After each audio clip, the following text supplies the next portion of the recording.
నమస్తే.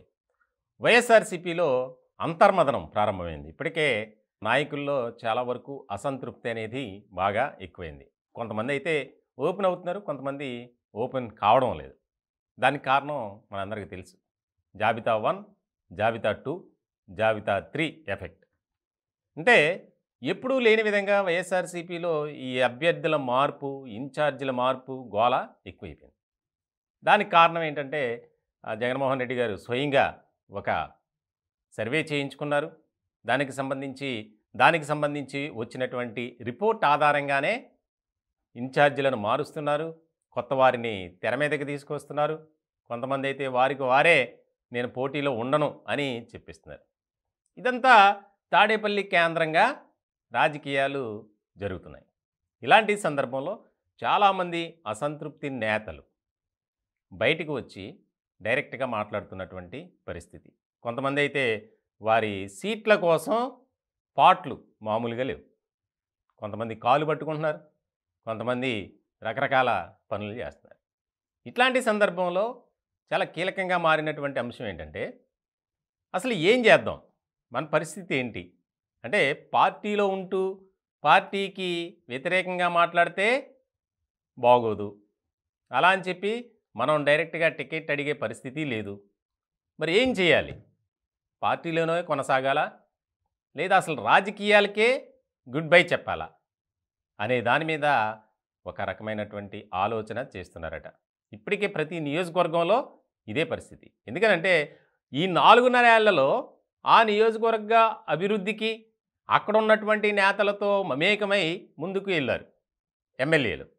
ఇలాంటి సందర్భంలో మళ్ళీ రెండోసారి మనకి టికెట్ ఖచ్చితంగా వస్తుందని ఆశించారు, ఊహించారు. కానీ సీన్ రివర్స్ అయింది. కొంతమంది విషయంలో మాత్రమే. ఇలాంటి సందర్భంలో వారు ముఖం చూపించుకోలేరు. అలాగే వేరే నియోజకవర్గానిక వెళ్ళలేని పరిస్థితి. ఎందుకనంటే ఇప్పటి వరకు అక్కడ ఉండి ఇప్పుడు కొత్తగా అక్కడికి వెళ్తే అక్కడ ఎవరో ఏంటో తెలీదు. ఎలాంటి పరిస్థితులు ఉంటాయో తెలీదు. అక్కడ సామాజిక వర్గాల వారీగా ముందుకు వెళ్ళాలి. వెళ్ళే నాయకుడికి ఆ పరిస్థితి తెలీదు. ముఖ్యంగా ఏమో ఏ విధంగా ఉంటుందనేది మనం చెప్పలేం. కానీ కొంత అలవాటు చేసుకోవడానికి సమయం పడుతుంది. ఇలాంటి క్రమంలో కొంతమంది అయితే అవసరమా పోటీ చేయటం, అసలు టికెట్ కోసం మనం తిరగటం అవసరమా? ఈ రకమైనటువంటి చర్చ కూడా జరుగుతుందంట. ముఖ్యంగా వైఎస్ఆర్‌సీపీలో ఎప్పుడూ లేని విధంగా నాయకుల అసంతృప్తి, నిరసన అనేది ఎక్కువైపోయింది.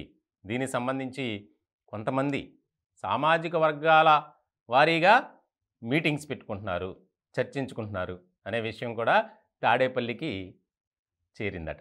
దీని మీద అధినేత ఎవరైతే ఉన్నారో సీఎం జగన్మోహన్ రెడ్డి గారు దాని మీద ఫోకస్ పెట్టి అసలు ఏం జరుగుతుంది ఏంటనే దాని మీద ఒక బాధ్యత కొంతమంది నాయకులకి అప్పగించారు. ఇప్పటికే తాడేపల్లికి చేరుకున్నటువంటి కొంతమంది నాయకులతో బుజ్జగింపులు, వాదార్పుల కార్యక్రమం జరుగుతుంది. ఇట్లాంటి క్రమంలో కొంతమంది రివర్స్ అంటే కొద్దిగా అగ్రెసివ్గానే మాట్లాడుతున్నారు. పార్టీలో తమకు సరైనటువంటి గుర్తింపు లేదు, గౌరవం లేదు, ఇలాంటి పార్టీలో కొనసాగడం అవసరమా అని.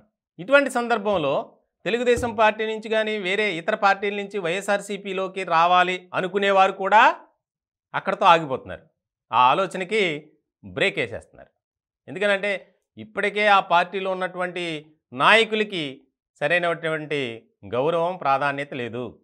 ఇప్పుడు మనం వెళ్తే ఏమైనా ఉపయోగం ఉంటుందా అనే ఆలోచనలో కూడా చాలామంది పెద్ద పెద్ద నేతలు ఉన్నారట. ఉదాహరణకి కిర్లంపూడి సంబంధించి ముద్రగడ పద్మనాభం.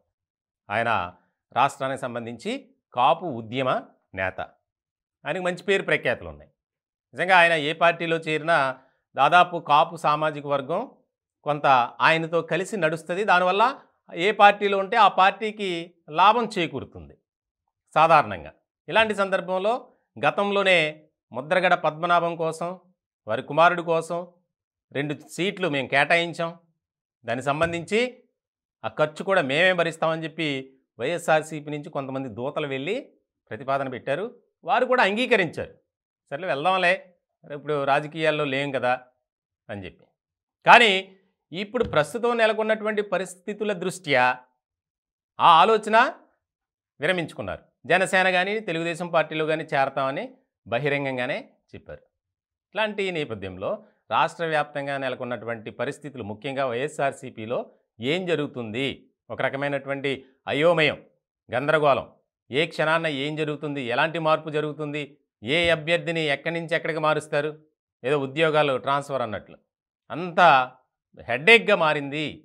అవసరమా? అనవసరంగా వచ్చాం ఈ పార్టీలోకనే ఒక విమర్శ అనేది బాగా వినిపిస్తోంది.